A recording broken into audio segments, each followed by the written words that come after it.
특혜는 아는 사람에게 편의를 봐주는 것이라고 정의하고 있습니다. 협회가 홍명보를 아는 사람이라고 편의를 봐주었다고 밝혔는데 특혜는 아니라고 코미디를 하고 있네요.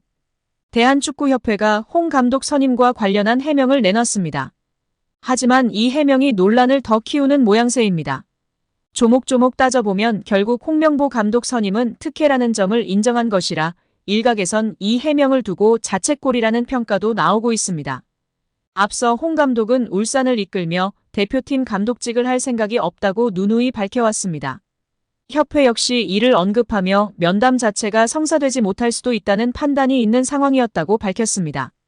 이는 홍 감독을 내심 차기 사령탑으로 생각하고 있었지만 홍 감독의 발언 때문에 필요한 절차를 생략할 수밖에 없는 불가피한 상황이었음을 드러냈습니다. 홍 감독의 대표팀 감독을 하지 않겠다고 밝혔음에도 애초에 축협 측에서는 그를 국가대표 감독으로 배제할 생각이 없었다는 뜻입니다. 이를 두고 홍 감독을 내정하고 특혜를 준 것을 인정한 것이나 다름없다는 평가입니다. 특히 축구협회가 내놓은 홍명보 감독의 선임 과정을 보면 홍 감독의 고사 이후 이임생 기술총괄이사는 기습적으로 홍 감독을 만났고 결국 2시간 만에 설득에 성공했습니다. 2시간 면담은 축구협회가 해명문에서 직접 밝힌 사항입니다.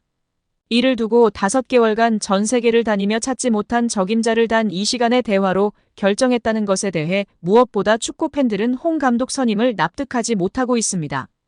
한편 홍명보 축구대표팀 감독이 유럽 출장을 마치고 한국 땅을 봤는데요. 지난 15일 인천국제공항을 통해 유럽으로 향한 홍명보 감독은 손흥민, 김민재, 황인범, 서령우를 만났습니다. 유럽 출장을 마친 홍 감독은 24일 입국할 예정입니다. 공항 인터뷰는 없고 다음 주 중 공식 취임 기자회견을 준비한다고 합니다. 홍 감독 선임 후 전력강화위원이었던 박주호는 자신의 유튜브 채널을 통해 문제를 제기했습니다. 박주호는 제시 마시 감독은 준비했던 후보 중 가장 현실적인 후보였다. 마시 감독을 자세히 알아보기 위해 개인적인 이야기를 많이 나눴다. 어떤 축구를 할 것인지 물어봤다. 한국 선수들에 대해 관심이 전부터 컸더라. 희찬이와의 인연도 있기에 한국인만의 장점과 단점, 성향 등에 관한 깊은 이야기를 나눴다라고 말했습니다. 결과적으로 마시 감독과 협상은 잘 되지 않았는데요. 이에 박주호는 저는 충격이 컸다. 긍정적인 교류가 있었다. 지난 3월 접촉했다. 마시 감독은 나는 한국이다라고까지 이야기했다. 어느 정도 서로의 접점을 맞추면 될 줄 알았다. 협상이 이루어지지 않았다고 봐야 한다라며 아쉬움을 드러냈습니다. 국내 축구팬들 사이에서는 유명했던 감독이기에 협상이 불발된 것에 대한 아쉬움이 컸습니다. KFA는 마시 감독과 협상이 결렬된 이유를 설명했습니다.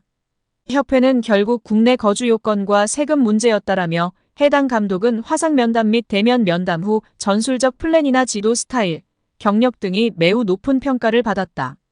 1순위로 협상이 진행됐다라고 설명을 시작했다. 이어 협회는 감독이 기술적인 부분에서는 대한민국 대표팀 감독에 상당히 부합한다고 생각했기에 국내 거주 조건의 확인이 중요했다라고 전했습니다.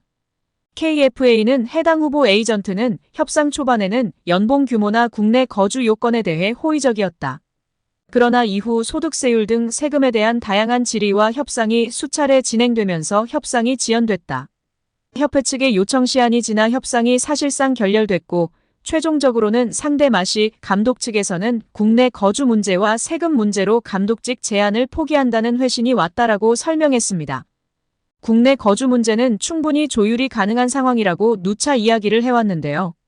워낙에 태도가 불량이었던 클린스만 때문에 멍청이 같은 짓을 한 것 같습니다. 365일을 국내에 있어도 K리그 안 보고 일 안 하면 말짱 도루묵입니다. 세금 문제가 걸려서 1년에 반만 있거나 중간중간 움직이는 게 뭐가 문제가 됩니까? 지금 제시 마시는 캐나다 맞고 코파 끝나자마자 리그 보러 갔다고 합니다. 본인의 휴가를 반납하고요. 세금 문제도 조율해서 다 막을 수 있는 문제입니다. 큰 문제가 아닌 것이 분명하다는 것이 모든 전문가가 한 목소리로 말하고 있습니다. 즉 협회 자체에서 마음이 없었다. 협상 의지가 약했다밖에 라고 볼 수 없습니다. 절차상 위법이 있다면 법적인 절차로 결정이 번복될 수도 있다. 법조계는 홍 감독 선임 과정의 절차상의 하자가 축구협회 결정에 번복을 가져올 수 있다고 짚으며 화제입니다. 익명을 요구한 변호사는 절차상의 위법이 있다면 법적인 절차로 결정이 번복될 수도 있다면서 다만 축구협회는 사단법인이기 때문에 민사소송을 거쳐야 한다. 우선 문체부 감사에 따라 장관이 어떠한 권고를 내리는지 지켜봐야 할 것 같다고 밝혔습니다. 정몽규 취임 후 보조금은 11년간 3배 늘었습니다. 정부 보조금은 연간 최소 110억 원 수준이며 스포츠 토토 등 복표 수익 연간 200억 원이 지원되고 있습니다. 주요국 정부 보조금 없거나 의존도 낮으며 피파 랭킹 20위권 국가들은 70% 이상이 협회장은 전문 경영인이 하고 있고 이외 축구인 등이 하고 있습니다. 우리나라처럼 재벌 총수가 회장인 곳은 단 한 곳도 없습니다. 대한축구협회에 연간 약 300억 원의 국가재정이 투입되면서 수익에서 정부 의존도가 약 30%에 달하는 것으로 나타나며 충격에 빠졌습니다. 사실상 정부 재원이 아니면 운영이 어려운 셈입니다.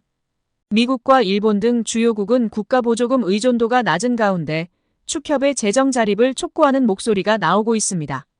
18일 한경닷컴이 축협의 손익계산서를 분석한 결과 지난 2013년 이후 보조금과 복표 수익을 제외하면 연 평균 300억 원 적자를 기록하고 있습니다. 축협의 손익계산서는 정부 재정 비중이 상당한 보조금과 스포츠 토토 등으로 알려진 복표 수익을 포함해 계산하면 재정 상황이 좋아지는 것처럼 보입니다. 복표 수익은 국민체육진흥공단이 국민체육진흥기금 조성을 위해 운영하는 국가정책사업에서 발생하기 때문에 정부 재원을 배분하는 세금의 성격을 가지는데요. 축협의 당기순이익은 최근 5년간 코로나 팬데믹으로 입장료 수익 등이 없어 38억 원의 적자를 기록한 2020년을 제외하곤 늘어나는 듯한 모습입니다. 2020년까지만 해도 보조금과 복표 수익은 연간 300억 원이었는데 2022년부터는 500억 원 안팎으로 급증했습니다. 이렇게 지난 11년간 축협이 쓴 보조금은 총 1,809억 원, 복표 수익은 총 2,058억 원으로 총합 3,867억 원에 육박한다는 사실이 알려지자 축구팬들부터 국민들까지 분노가 들끓고 있습니다. 최고의 황금 세대를 가지고 제대로 일처리도 못하면서 정부 지원금이 무려 3,000억 원이 넘는 소식에 다들 뒷목을 잡고 쓰러지기 일보 직전입니다. 안정환은 18일 자신의 유튜브 채널에 김남일, 김영광, 조원희와 함께 출연, 자신이 국가대표로 활약했던 20년 전 상황에 대해 폭로하며 화제입니다. 안정환은 당시 조 본프레레 감독의 커리어가 다른 감독보다 떨어진다는 사람들이 있었다. 그들은 어떻게든 본프레레 감독을 자르고 자신이 감독 자리에 앉으려 했다며 KFA 내부에서 감독을 향한 영향력이 있음을 시사했습니다. 함께 국가대표로 활약했던 김남일 역시 당시 뛰던 선수들은 감독이 2명인 것 같은 느낌을 받았다며 의미심장하게 덧붙였습니다.